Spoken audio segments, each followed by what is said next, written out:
it is under recording now, and I'm calling the meeting to order. The meeting's being held under the open meeting laws, the revised open meeting laws pursuant to Governor Baker's orders from March and continue in effect.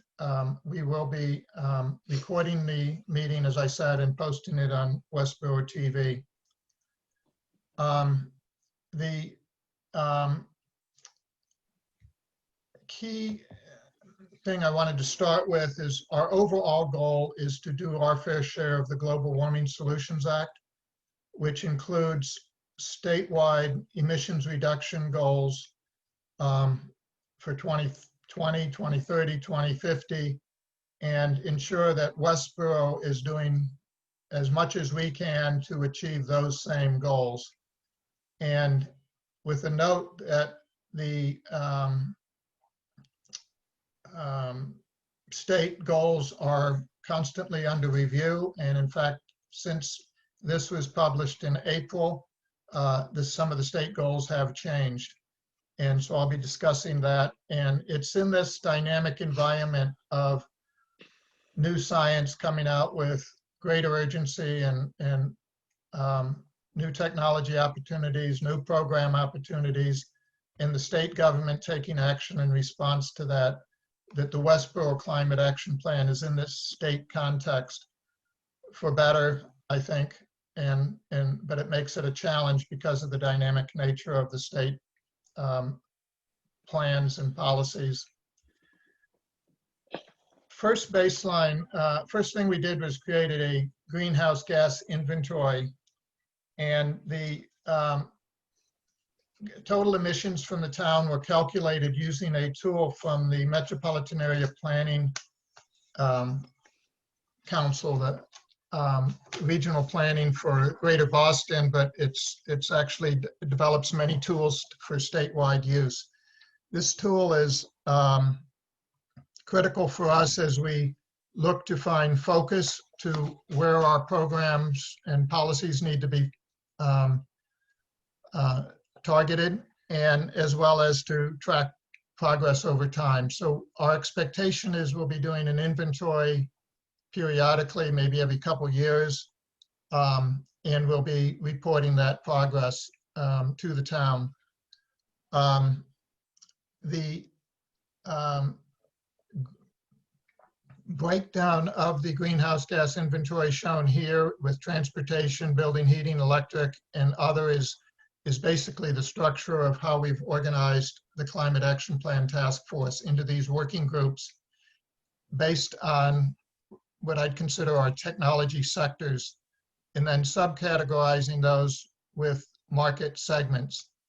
And the four highlighted are clearly the dominant contributors to greenhouse gas inventory, greenhouse gas emissions, and with residential vehicles being the largest, commercial, industrial, and manufacturing, both in the electricity and the building heating being the next tier, and then residential heating being the next.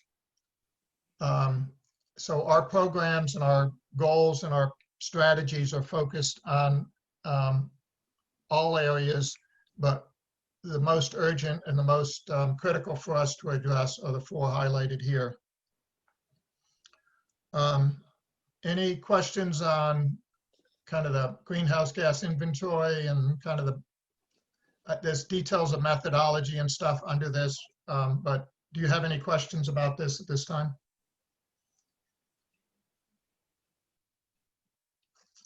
Okay, I'll move on. Peter? Yes. Sorry, it's a small thing, but when a chart like this is produced, if you could be even a bit more descriptive in your headings or titles. If a chart like this, I mean, if it's just a draft or whatever, but this is the Town of Westboro greenhouse gas inventory, is that correct? Yes. I know that's obvious to you in the context of this, but in the event that a slide like this ends up being used somewhere else, posted on social media, whatever it is, let's be specific about whose inventory this is. Yes. Yes. Another question. Sorry. Thank you. Another question for you. transportation residential. So is that understood to mean the greenhouse gas emissions from vehicles used by residents? Yes, it is. It is. Okay. There's different protocols for how communities can measure their emissions, and this is the one the state has adopted for. I just had somebody join the meeting, so let me make sure they're admitted. Sorry. So we're using a residential model for the vehicles, which is what the other communities in the state are doing. So whatever vehicles are registered in Massachusetts, no matter where they drive. So it's not measuring miles driven in Westboro and how much emissions happens within the four walls of Westboro. It's based on registered vehicles. And it's using Department of Transportation data from the registration information and the state inspection to get the vehicle miles traveled. There is some refinement we're trying to do with the town assessor and honestly a high school student project to do some analytics to provide a greater precision on this, because I think there's tracking of, for example, the number of electric vehicles and stuff is not readily available from the state program. But there's things we can do with VIN numbers and in some federal Department of Transportation databases. So yes, that is residential vehicles registered or the commercial industrial vehicles registered in the town of Westboro.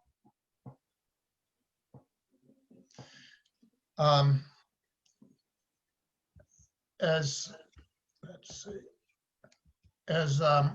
mentioned earlier, we are tracking the state program, and the executive branch has, under the direction of Governor Baker, declared that the new goal for 2050 is no longer an 80% reduction, but a net zero by 2050. That's sent off the Department of Energy and Environmental Affairs to establish a roadmap and some more refined emission targets. They have established an 85% reduction with the net zero requirement. So therefore 15% sequestration of the emissions that haven't been reduced. So 85% gets reduced, 15% gets sequestered is the model that they have started to drive for. The state legislature has, both the House and the Senate have passed very comprehensive climate bills. And they're in a conference committee in this extended session that we're in now. So we don't know the results, but both of them have these more aggressive goals for 2030 and 2040 emissions reductions, which if adopted by the legislature, we would revise our goals to align with the state legislative or executive branch mandates. One other thing that I wanted to bring out in this discussion is that with the Global Warming Solutions Act, there was an implementation advisory committee established. That group has been working continuously for a while, but over the last year, they've begun a new program, a new analysis on what are the key metrics for 2030. And a couple notes here. One is they are very much focused on 2030, on what needs to be done this decade in order to meet a 90% reduction. Again, another number that's being kicked about, 90% reduction by 2050. The Global Warming Solutions Act, is that a state act or is that a federal act? What is that? Thank you. It's a state law that's been in effect for 12 years. It mandates emissions targets for the state of Massachusetts, and it's not not a target, a aspirational goal, but it's a mandate such that, for example, the administration was taken to court, and the Supreme Judicial Court ruled that if the governor and the executive branch need to meet these goals, it's mandatory, it's not an optional. And it's driving a great deal of investment because it is law, and unless it gets appealed, repealed or amended, the executive branch is expected to hit those targets. There is a goal for 2020 that is going to close out at the end of this year. It's kind of close. It's kind of in the noise of the accuracy of the measurements. But the new standards that the governor has dictated and then the potential legislative action would be amending those to make them stricter. And the Implementation Advisory Committee is working at what is it going to take to meet 90% reduction by 2050, and what do we have to do this decade by 2030. So this chart is a proposal for the key metrics by segment that the state is striving to achieve. Thank you. Just again, that's an acronym that appeared on slide 1 or 2 that was undefined. And so maybe just spell out that it's the Global Warming Solutions Act is what GWSA means, and that it's a state act for future audiences. I'm scribbling some notes here, and I'll also make a comment that Tim Kaler is taking minutes and capturing these. So thank you for these comments. Some of this is, we have a communications plan for rolling this out. And one of the challenges is we get too close to it and we know our own acronyms and stuff. So having all of that highlighted to us is helpful. And I think it's helpful for, when we seek to get buy-in from residents as well, that they understand that this is not some idealistic bubble goal of a group of Westboro people, that it's actually based on state level or other level thinking and programs. That's kind of the key part of this section of the presentation, is we're grounded in this greater level of science than the task force is going to be able to pull together. And we're neither way out front on the bleeding edge, nor are we laggards not doing our fair share. And so in looking at this, which is draft material that is expected to be resolved by March of 2021, I'd like to highlight a couple of points. The first is in the heating space. They're proposing, stating that in order to achieve these goals, there need to be 1 million heat pumps installed in residential units by 2030. And 1 million represents 40% of the households in Massachusetts. And that's the kind of the degree of the change that is needed in order to mitigate the carbon emissions in the state. Similarly, 1 million electric vehicles would be needed. This represents 23 plus or minus percent of the light duty vehicles in Massachusetts. So again, these are very aggressive goals, and these are where we're adopting our metrics for how we're setting our goals. These are proposals that we're looking at. They're dynamic. We're going to have to keep flexing as the state makes final decisions on what their 2030 metrics are going to be. There's actually a meeting tomorrow of this committee where we're going to get an update on these metrics. So the goal is the goal of the Implementation Advisory Committee is to have a clean energy and climate plan and the final emissions limit for 2030 by March of 2021, which is coincident with when we plan to have the climate action plan for Westboro complete.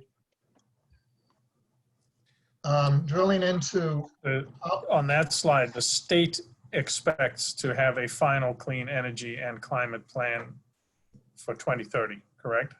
yes, So that whole slide, that blue box behind that, those are the intentions of the state's global warming the implementation advisory committee. action plan. Okay. Thank you. The implementation advisory committee is a group of about 30 people, including Dave, who's just joined us, experts in different domains from across the state, including the Undersecretary for Climate Change, David Ismay, who's the chair of it. So they're driving the creation of the clean energy and climate plan and the emissions limit for 2030. And this is under the wonders of open meeting law. We can attend all these meetings and we can see their slides, and it's all distributed.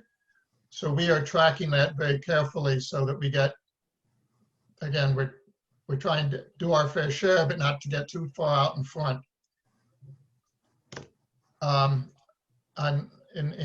To make sure I heard your point, we need to emphasize on each point, it's the state saying this, it's the state saying that, it's Westboro data and so forth. So I think those are all good things we need to clean up as we go beyond the kind of the inside group and start talking more broadly.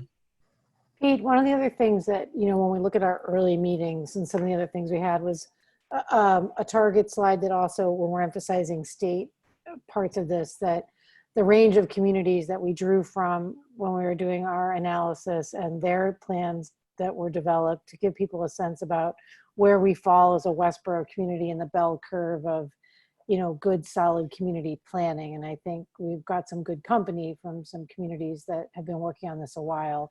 And we were able to look at some of their reports and talk to their committees, which was helpful as well. Yes. I think just to frame it for us, and maybe we could add that in as well. Yes, good addition there. Yeah, we've developed working relationships with kind of peer groups in Natick and Arlington and some of the other communities, Lexington. Moving on. So our work, we've decided to have the hierarchy as shown here. We have the overarching CAP goal, net zero by 2050, as it evolves with the state. And then underneath that, we've established sector goals for each of the 4 sectors: electricity, transportation, building, heating, land, waste, and other. And then some goals that are kind of cross-sector goals. For each of those goals, we've developed strategies, 1 or more strategies. In total, there's 17 sector goals and 50 strategies. I'm going to. So sorry to beat drum, but you see something emerged. A CAP is climate action plan. Are we now talking about a Westboro climate action plan hierarchy? Yes. Yep. Now you're into Westboro's goal. All right, thank you. So I think let's make that specific every time as we communicate this to the public. Yes. It's taking a lot of active connections in my brain to know where we are in describing it. So CAP is climate action plan. Let's make sure that's defined. And this is the Westboro climate action plan goal. Yep. Net zero by 2050. Thank you. Okay, and then we have the 4 working groups, and each of them have sector goals. And in order to validate that the goal is achievable, measurable, so forth, SMART goals, we've spent quite a bit of time talking about different strategies we can use to pursue those goals. And it is my expectation that the goal, the overall goal and the sector goals will be relatively stable over time, but that the strategies are more dynamic as we try strategies. As new programs come about, we will introduce new strategies, and so it'll become more dynamic as it gets into the strategy area. This is these are the 17 sector goals at the very highest level of summary view. Again, this is Westboro level sector goals. And I wanted to emphasize these 5 for discussion, and then invite the work group leads who are in attendance to comment on the others. So starting kind of at the right, the 2 biggest changes, so the ones with the black letters, these are goals which are going to have the greatest direct impact on greenhouse gas emissions. The key for getting emissions down in the transportation area is to stop burning fossil fuels in our vehicles. So we need to electrify our vehicles and do it as rapidly as possible. We also need to electrify our heating systems. Cooling is already pretty much electrified. So it's building, heating, cooling. And these 2 on the right correspond to the state programs that are being that were highlighted earlier, where there's going to be these aggressive programs to get 1 million heat pumps and 1 million electric vehicles.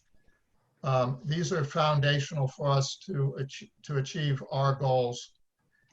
Similarly, in the electricity segment, the electrification of transportation and heating have beneficial effect with the current electricity, but over time we need to move to much cleaner sources, meaning greenhouse gas-free sources, renewable energy and other sources that are greenhouse gas-free.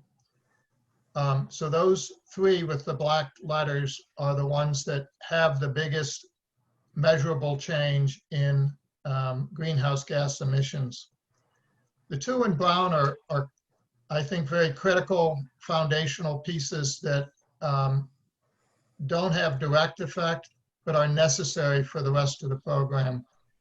As we move to a electrification in the heating and cooling, heating and transportation area, as well as we introduce renewable energy, often distributed battery storage, we need to be very aligned with our electric utility, national grid. So we have a strategy, a program of how we do that. You know, National Grid brings a great deal of expertise. They know this transition is going on. They have technical skills. We need to understand what their plans are for the grid in Westboro, and they need to understand what our plans are for making change so that we stay aligned. If we get too far ahead of them, our programs won't be successful. Basically, they'll get blocked. They won't get approved. If we don't know what their plans are, we won't be taking advantage of technology and technical opportunity. A key area, another key area is what was labeled here as staffing, but take this as a broader staffing, including volunteers and committees. This plan, we've seen plans documented in other communities that have sat for 5 and 8 years because there was no roles and responsibilities defined and no accountability for achieving the outcomes of the goals or achieving the goals. So one of the key things we will be focusing on is trying to drive a discussion and drive clarity of who's responsible for each of the goals, who's responsible for the overall climate action plan over the next decade and beyond, and what is the reporting cadence and who's responsible for that. So those 5 are the key sector goals. I'd invite the work group leads to, I think the only one that's here. Did Chris Payan, are you here? I don't think so.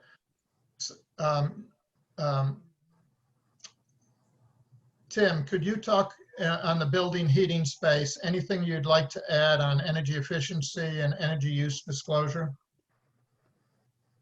No, I think just kind of to add and give a flavor to you know, Lester and Donnie, who I think are the people who are seeing this information first.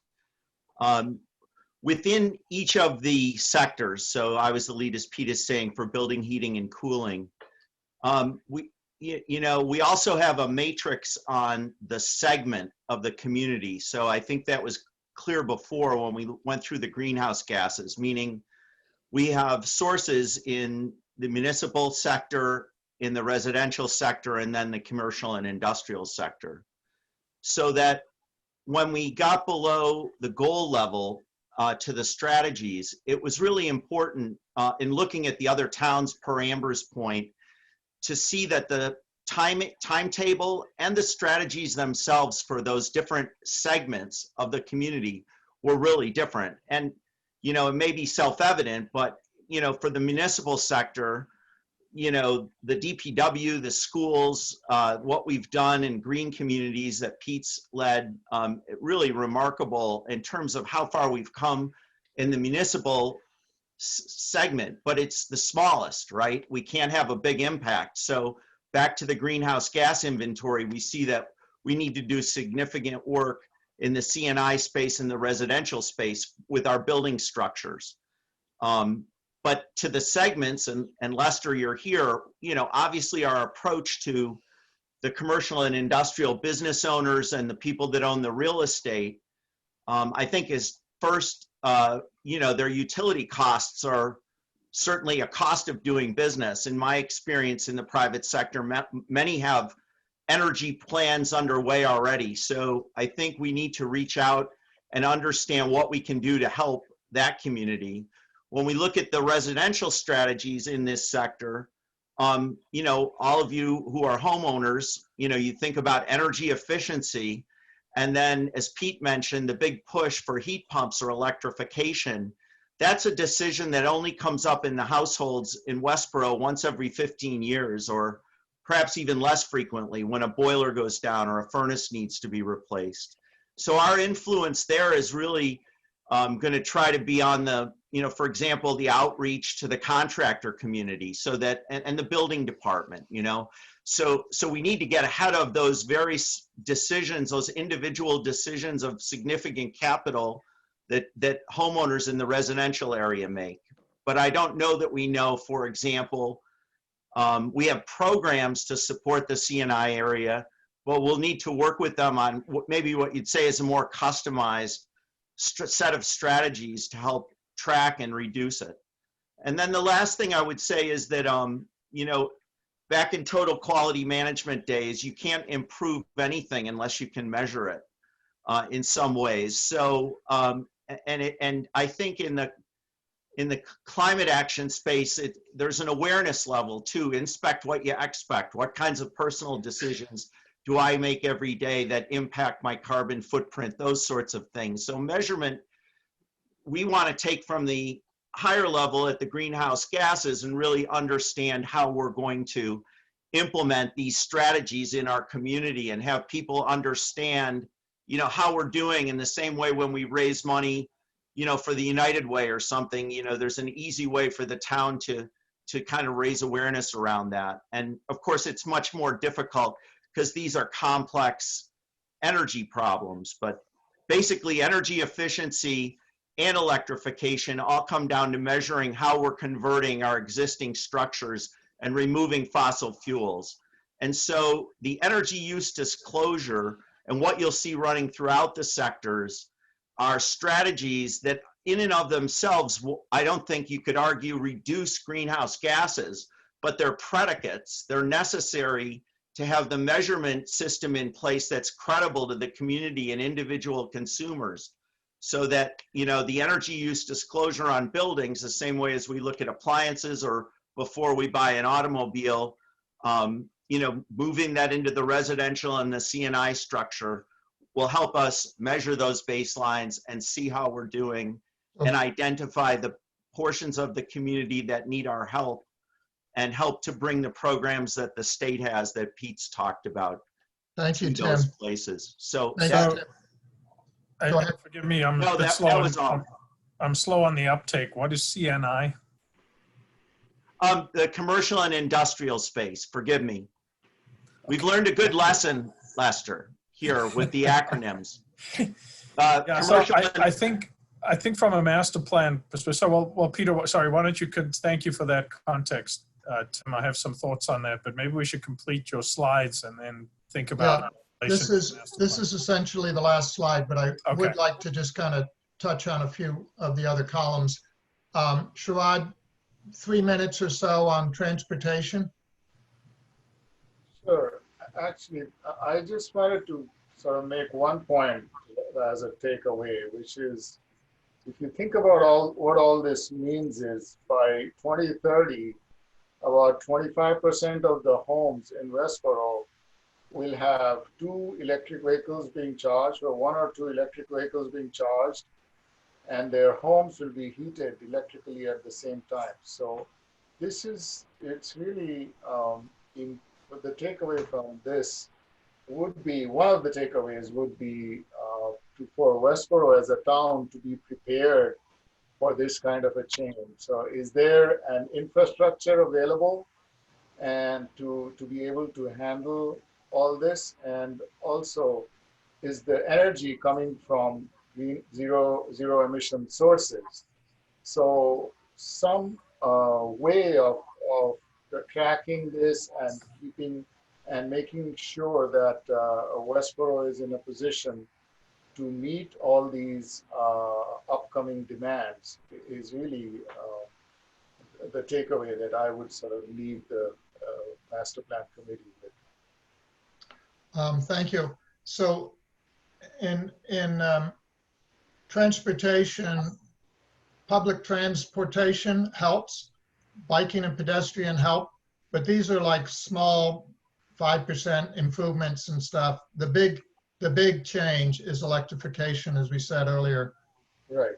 On the last column, the land waste and other, the amount of emissions that comes from that sector is relatively small, and the opportunity is in preserving the open space and land and trees, which I think the town is actually quite good at, and hopefully tonight we'll take action that protects that forest land.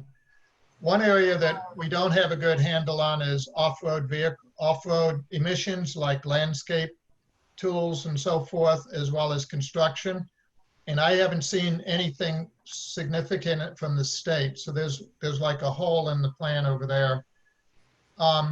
In the far left column, foundationally to our plan, we need to have the entire community aware, whether it's contractors, whether it's residential owners, business owners. We need to have a community-wide awareness and dialogue that there are goals and that there's programs, opportunities. What do the opportunities mean to people? So we have to have an ongoing effort. It's not a, 6 months we do a launch or something. It's going to be an ongoing effort for the next 10 years to keep people aware of what's going on in the climate programs within the state. And advocacy is a two-way dialogue with the state legislature, state delegation. I think we can learn a lot. We can learn about programs that are coming, whether it's from the executive branch or whether it's legislatively. We can also influence it. We can participate in these different committees and provide them feedback. And I think that's very valuable to the work they're doing, that if we have insights and programs that we're trying to implement and they're not being successful, we can provide them feedback that's constructive to their efforts. So in the package that was sent out, there's another level of drill down. I'm not going to go into that today, but an example of it is shown here. We have a communications roadmap where we're rolling this information out, and this is very valuable to us today. We have the school committee next week, and then other town committees and civic clubs, culminating in what's described here as the group 3, which is the individual stakeholders, either residential or the commercial and industrial accounts, which are going to be very different types of engagements. And I have a better concept of how we reach out to residential. The commercial industrial is going to definitely be a challenge. And as the greenhouse gas inventory slide showed, it's central to our success. So it's a nut we have to crack. Peter, sorry, can you back up one slide? Yep. In that, the way that goal is written, that first goal, that's to me the key kind of language that needs to pervade the whole plan. So consistent with with Massachusetts state goals, 25% of the registered vehicles in Westboro should be electric by 2030. So that to me puts the whole thing into context in terms of what I'm trying to understand is the relationship between what our Westboro Climate Action Plan group is trying to do and how it fits into the state. And then your actions here, pass bylaws requiring EV charging stations in multi-tenant residences, commercial parking lots, public lots, et cetera. Those are the types of things that are doable, again, at the Westboro level, but that I would assume that are being considered at the state level. So right now, our zoning in Westboro for any commercial project requires a ratio of parking spaces to anticipated occupancy in an office building, for example. Yes. Yes. It wouldn't be hard to modify that to say that, okay, for a building of this size, you need X many parking spaces and 25% need to be, have charging facilities at them. And by the way, for that, Mr. Developer, you can access the following funding sources Yes. through National Grid, right? So Yes. I think a lot of this change can be driven through a very close relationship with our building department, with our zoning enforcement officer, and with our planning board to adopt both mandated expectations, but also incentivized expectations, right? So the resistance to doing it needs to be removed if it can be through perhaps providing a parking density bonus in exchange for certain number of charging spaces and or access to funding sources to put that infrastructure in place. And that funding source may come from the vehicle manufacturer or the vehicle charging aggregators that are being funded by the vehicle manufacturers, the people that are putting in these, the high capacity charging station at Walmart, for example, right? They may pay for it. It may not be an additional expense to the developer. Yes. Well, I think, to complement that, Lester, I think it speaks to the whole purpose in being at this place where with a fairly well scaffolded plan and a tremendous amount of research and data gathering kind of behind what the CAP team has done. It's exciting to be at a place where the integration of planning is at such a high level in Westboro right now, to have the master plan aligning with the CAP, and then also the strategic planning at the town level, because I think you're right. I mean, interfacing with the leadership coming from municipalities, even though like our percentage of consumption might be lower than I think people thought, our impact is higher because with municipal leadership and clear values articulation, we create a culture shift in a community that starts to kind of live its values, which is so much about what the master plan has been about, which is hearing the stories around what are the town's values, what's our vision, and then how this plan and its dynamic pieces get infused in there so that they interact nicely with all these kind of master planning documents. And then I think, given that so much of this does attach to the zoning and planning board, it's kind of a natural fit we also know that in order for us to access funding options that will follow the pressure that the state's going to want to put for opportunity, we have to have some of this planning in place, because one of the first things they ask, and you see this all the time with all the transportation goals and all the building incentives for maybe, I'm hoping, companies to put in, as you say, more electric vehicle parking spaces, even if we don't change our zoning, but that there'll be some motivational funds out there. And our plan then becomes a place for us to go after money. So I feel like the alignment is very exciting. And now it's a matter of just, again, this has been really helpful to look at just getting the messaging clean for these different groups as we bring it forward. Excellent. I agree that the timing is fortuitous that the master plan and this climate action plan are being done at the same time. I also want to elaborate a little bit on some of the strategy. So what you're looking at here is like our, prior to this slide deck, was the highest level summary of our work. We are developing documents underneath this, which, for example, on past bylaws requiring EV charging stations, there's an elaboration of what that would mean, the dates for when we would aspire to do that, potentially programs that would be voluntary for 4 years, phasing into more mandatory over time. And I totally agree that we need to stay lockstep with the state programs. In some ways we can push them, but we get a lot of leverage by working with the state programs, both for the funding reasons and for the legalities of how laws are passed from the state to the municipality. So there are levels of detail in the slide deck, the larger slide deck for each of the 17 sector goals. And then below that, or beyond that, there is Word documents that are in development in draft form that basically are just documenting our very effective brainstorming that we've been doing. It isn't our expectation that in a community meeting we'd be driving all of this level of detail out, but more trying to gain feedback on the sector goals and capture as many opportunities as possible for strategies that we may not have thought of. So that is our plan in regard to kind of communication and where we're rolling this out. It is 8 minutes to 1, according to my time, 9 minutes maybe.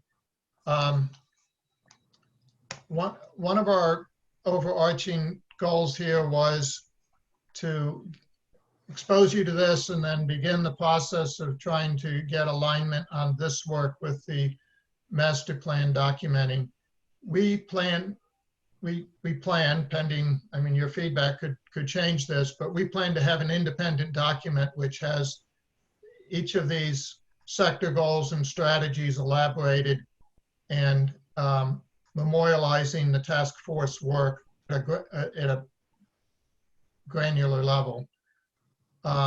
It's not going to be, you know, everything isn't going to be totally vetted and you know, we can't study every law and every program and stuff, but we're going to have strategies that outline and speculate on what programs would be most effective.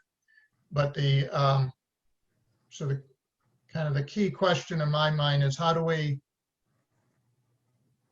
do we do next in regard to master plan alignment? How do we align our document development? How does the task force expose this type of planning to the entire master plan advisory committee without spending a whole hour of grinding through this discussion? You know, what's your advice on how to move forward in master plan alignment? So I think I'm going to have Donnie put a finer point on this, but in principle, I think what we must remember is that the master plan document is not a prescriptive document for adoption of any specific policy or doing the task-related work of reaching the goals that we plan to reach. The master plan document is a vision document for the community. So the vision statement might be that our vision is that the town of Westboro meets or exceeds the the goals of similar state programs, and works continuously towards the reduction of greenhouse gases or whatever, right? So there's sort of an overarching vision needs to be captured. And then the recommendation of the master plan might be that the town of Westboro establish a climate action plan working group, which we can already check off, and we've done that, and that the proposed policies and changes of the climate action plan working group are integrated into zoning, public health, et cetera, in appropriate places in order to reach the ultimate vision or goal, which is a net zero community by 2050. So I don't think we should get too bogged down in trying to ensure that every task and opportunity is captured in the master plan. We need to capture the ultimate goal in the master plan and set the goal of achieving that integration as the intention in the master plan. Donnie, how would you put it in fewer words? Well, Lester, in fewer words, I'd say that you summed it up pretty well. I think that you're spot on in terms of the intent of the master plan, and at the end of the day, we really just want to integrate it at a high level. We're not replicating all of the different strategies that are included here in the CAP in the master plan. I think at a high level, we're capturing the bigger intent, incorporating and making sure that the mission of the CAP is reflected in the master plan vision, for example. Ensuring that it's properly sprinkled throughout all of the different elements. So, for example, are there zoning requirements that may not be captured here in the CAP? The first thing that comes to mind is density, right? The density is limiting the distance between point A and point B reduces the amount of vehicle miles traveled. Making sure that the roadway network is more efficient reduces those VMTs as well. Thinking about the vehicle hours traveled, how do we, get that down? I'm not quite sure. I haven't looked at all of your strategies yet, but if you've addressed all of those in the CAP, that's fine. If there are other angles that we can attack, that intent, the reduction intent through other elements of the master plan, we may want to consider that. So, for example, we have the transportation element where we could talk about complete streets, enabling people to get out of their cars and reducing those vehicle miles traveled. We have the housing chapter where we could talk about creating high density housing that enables reduced energy inputs. For example, multifamily buildings inherently, because of their structure and nature, use less energy and the units feed off of each other, for example. So in the housing element, we could think about that. Those are the other ways that we can integrate the climate action plan. I think the climate action plan may be a little bit more deliberate in terms of its intent, in terms of the strategies, but thinking a little bit more broadly about how we can achieve the same goals from different angles might be something that you want to look at when you're reviewing all of the different elements. So the entire committee is going to have a chance to review all of the different elements once the subcommittees have had their take on it. So that's another way.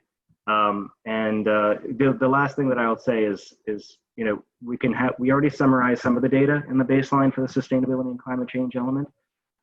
Perhaps some of that has changed. I know the transportation element has been augmented or added. I'm not quite sure if it was added before. But using MAPC's tool, I don't think at the time that I drafted the baseline that was done. So if you'd like to, I have no problem with you adding data and information into the baseline, as long as you just say and reference, as long as we reference the CAP and don't say it's VHB derived, and I'm sure you wouldn't want that either, saying that it's VHB derived data. If we reference it to the CAP, then that's fine too. So I sent out an updated baseline with all the MAPC tool results and stuff. I sent it out on Sunday. So that's my attempt to do what you just said. And it still needs wordsmithing. There's a section where I didn't have time to kind of chase down one of the metrics I wanted to put in. So I'm going to do a little more tweaking on it. But I'd like your feedback of whether that's responsive to what you just said, because that was my intent. Okay, great. And now has everybody in the committee seen these revisions? Uh, The master everybody- plan committee, that is. No. Subcommittee. Subcommittee, yes. I sent it Okay. to Jim and Bill. I'm not sure whether, is Bill Spencer still engaged? I don't know what his status is. So I sent it to Jim and Bill and you and Lester on Sunday in preparation for this meeting. Okay. Not that you're going to get into all the detail of it, but I know there's a October 2nd goal for having that cleaned up. So I was trying to take a step in that direction. Well, the October 2nd goal, yeah, okay. All right, so thank you. Thank you for that. And I'm glad that the rest of the subcommittee has seen these edits. So we can go this. Sorry, let me just ask a very simple question. So does this reflect a review of the baseline, including the addition of the CAP information, or is it just the inclusion of the CAP information? Does that make sense? Both. It's it is both. Okay, good. It's a review of the prior information, adding the CAP information, and then restructuring with a heavier emphasis on greenhouse gas emissions and less on energy. Energy see. is one of the tools for greenhouse gas emissions, but the central point is emissions reduction. Okay, all right, so yeah, so we'll take a look at this and we'll turn around, the next draft for the full committee to review. So I thank you for, your very, detailed and I'm sure time-consuming look at this chapter.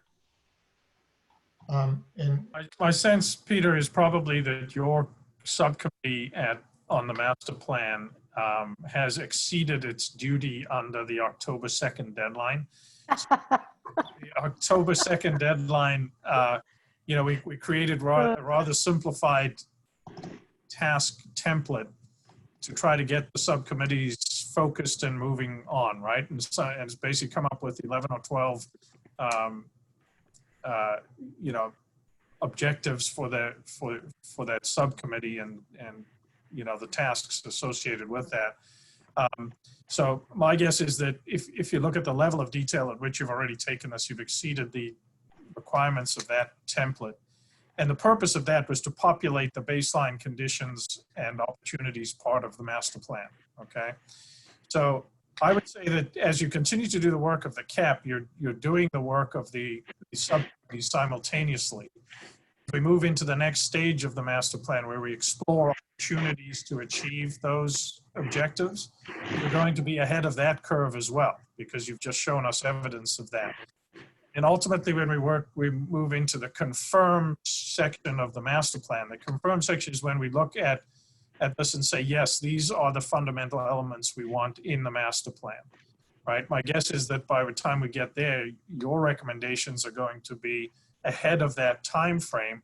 But what we need to ensure that we do is that we've achieved broader community buy-in into confirming that, yes, in fact, we as a community agree with you, the Climate Action Plan Committee and the Master Plan Climate Action Subcommittee, that we have broad buy-in from the community that we agree that this is, that we're on the right track in respect to this aspect of the master plan. I think that's so well articulated. I'm sorry? I think it's so well articulated, Lester. You and Donnie have captured, I think, the picture of the way that the master plan gives that big global overarching set of visions and values. And I think it's kind of interesting, like sitting on both committees, just to know that like the vision that you've started to accumulate in the master plan for how people want to live in Westboro and what they see it, like echoes so many of the layers of the underlying strategies of the minutia goals that flow from the CAP in so many ways. It's almost like a byproduct. It's almost like this vision we're creating through the master plan. The byproduct is the fulfillment of many of the goals of the CAP, at least at a first entry level, which tells you the values match. The reach to really then push towards like zero footprint and zero emission is a different kind of work that takes a deeper level of commitment and a much higher level push. But like when you look for the values match, the walking trails, the biking, the downtown visions, like all of it is there. It's been really interesting to see the overlap. So I think we capture it in so many ways, as you articulated, Donnie, in the mission of the picture of the town. and then it'll fulfill much of the cap. And then there's another lift, which, you know, has got to be owned by a lot of people. Yeah, I think that's very well said. I think what the goal of the master plan is to validate the intention that this is a direction that the community wants to take, and to some extent provide the mandate of popular opinion and buy-in into getting the work done, right? So once the master plan is published, you may in fact be achieving things in the Climate Action Plan Committee that are occurring in parallel with the master plan, and when the master plan is published, can be very easily checked off and say, yep, we've already done that, already done that, already done it. Same way that preservation of open space is achieving the same thing on the land use planning subcommittee. Okay, so think of the master plan as the validation of the vision and intention, the mandate that the community wants this done, and that you will draw on that to say to the other stakeholders, the planning board, the building department, whatever, you know, as expressed in the master plan, this is a step that we can take towards meeting the climate action plan goals in the master plan. Here is a proposed bylaw change that modifies the parking requirement for commercial or multifamily, right? Please take this up for consideration at the next town meeting. I think that's wonderful tie-off. In the earlier comment of ensuring that the other elements of the master plan, when they have a beneficial impact on climate, can be this phrasing of how that then would point back and reinforces the mandate of the climate action plan. In order to achieve this health benefit, in order to achieve this housing benefit, it also has this knock-on effect. Perfect. Exactly. And thank you for saying climate action plan for the last 3 times instead of CAP. Because as we talk to the community, we must not get sucked into those acronyms that are so close to you as a team, right? The power of the program you're working on is in those 3 words. It's a climate action plan. Don't diminish it by calling it the CAP or whatever the state's program was, a global, I've already forgotten the acronym, right? So in your printed documents, in your presentations, please use climate action plan, climate action plan, climate action plan. So and that's how we get the community ingrained in the system. Yeah, there's technical work, and then there's marketing, and we need to start the marketing. Yeah. And I come at it 100% from the marketing side. Yeah, and it's tremendously valuable. It's the phase of the work we're going into, so it's the essence of the work. We need people as unconfused as possible when we're talking about the intentions, right? Yep. That's why they keep me on the committee, Lester. Like the brain power on this crew and watching them work has been an amazing. That's awesome, right? It's fantastic. An amazing privilege. I mean, Sherrod's analysis work, Tim's like spreadsheets. This team is powerful, and I feel honored to think that Westboro has this amount of focused intellectual energy already creating an underpinning on what I know are goals that are going to come out of the master plan, because people in Westboro want to live this way. And I think it's been really enjoyable to have a small portion. I carry a very small piece. I'll do the education with kids and families and make them feel guilty. That's my part, and that's where I'll come in. I wanted to make one comment, Pete, here. Yes. A couple of things to keep in mind is, one is, it's a large list of tasks to do, and it's really sort of behooves us to have it prioritized so that we are focusing on the right things in the front, and then, of course, the other things are important, but in order to get to our objectives, keep the prioritization right, and the master plan and in the bigger picture.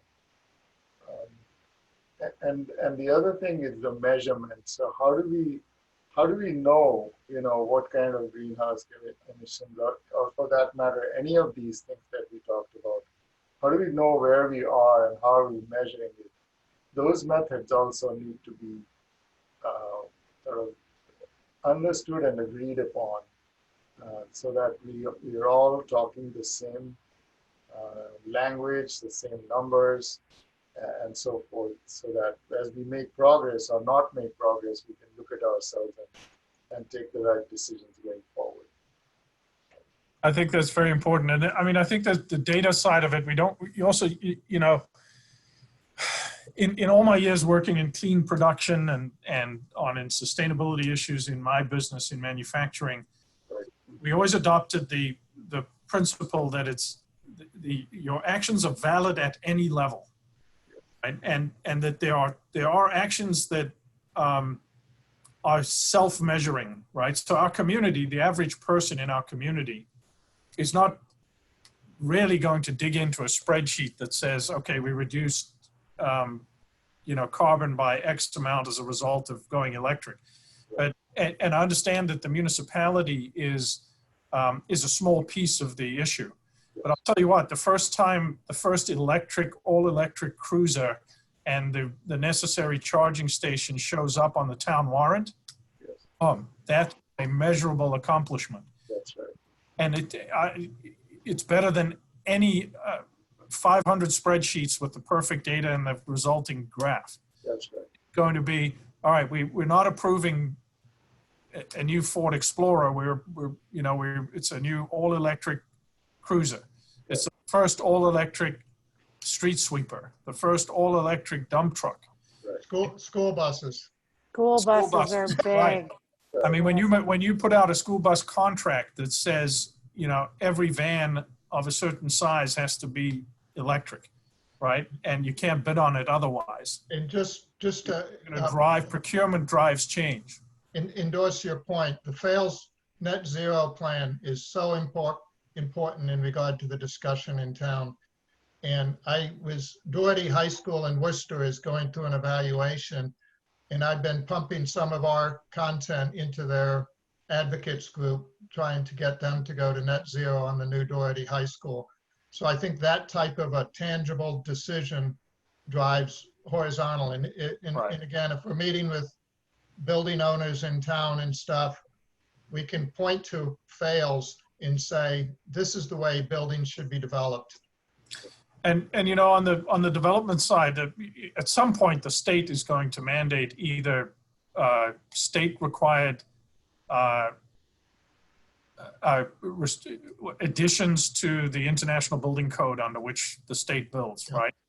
And either the state is going to, and then we can follow it, or Westboro can adopt and we enforce it. So when a developer says, I'm going to build X many units of housing, and he's told your only options for heat for your building in Westboro are the following heat pump manufacturers.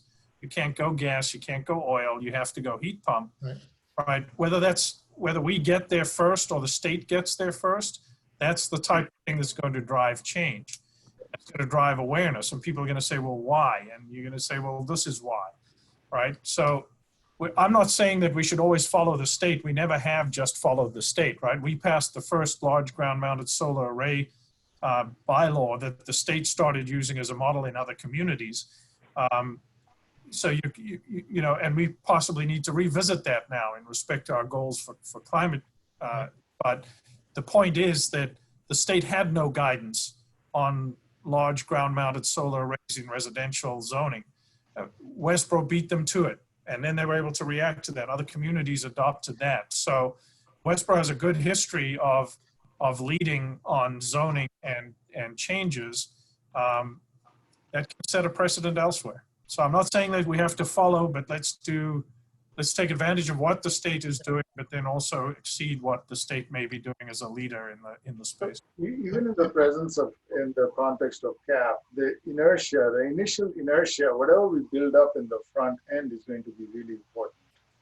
Now, once the process gets started, the rest of it will basically fall in place. I mean, once the first few electric vehicles show up and people start to understand, oh, these are the benefits and advantages. It's not just greenhouse gases. It's also, it costs me less, and there's no maintenance costs and things of that nature. That just helps us, you know, propel forward. Well, yeah, Yes, but I think that, as Pete mentioned, you guys looked at a number of different community plans that were just sitting on the shelf because there was a lack of accountability and a lack of responsibility. So, the implementation part of it is equally as important to get right. And that's what we're incorporating into the master plan is, an implementation plan that sets up, who's going to be taking the lead, who's going to be supporting. I think, somebody had a question about, how do you prioritize? How do you know what's the next step? You try to do a rough order of magnitude of cost and benefit, and, seek the priorities of the community and try to balance the two. What's feasible to do now? What's feasible that, in X number of years? What grants are out there? That also dictates what we can do. Yeah. So, the implementation part of it is equally, Yes. So important. I appreciate the time and the quality of the discussion and all the feedback. I'm glad I have it recorded so I didn't have to scribble detailed notes. We are nearly 15 minutes over, and I want to respect people's time and wrap up at this point. I think there is an issue on the commercial and industrial account. How do we approach companies like yours, like maybe Caruth Real Estate and so forth? And what's our protocol and methodology for that isn't very clear to me. So we're going to have to put some thought into that. But thank you. All the goals of this meeting were achieved, and I really appreciate that in the feedback. Any feedback on that document I sent, I'd be happy to work with you offline on tuning that up. And we'll have no acronyms in our next meeting. No. Promise. Pete, I was also going to volunteer. Donnie, if there are any questions about the greenhouse gas methodology or details there, I liaison with MAPC and, did the original cut. So, Okay. but I would be glad to meet with any member of the community or, person that's questioning kind of what's behind that and the global standards and stuff. So happy to do that Okay. one-on-one with folks. All right. Great. Thank you all Tim. for the great work you're doing. I think it's going to integrate people in the master plan. Thank Good you. to see you all. Thank you. Good to see you. Bye-bye. Thank you all, task force members, for joining too. Thank you. Thanks, Pete. Pete, I'll Bye. follow up with you. All right. Yes, thank you.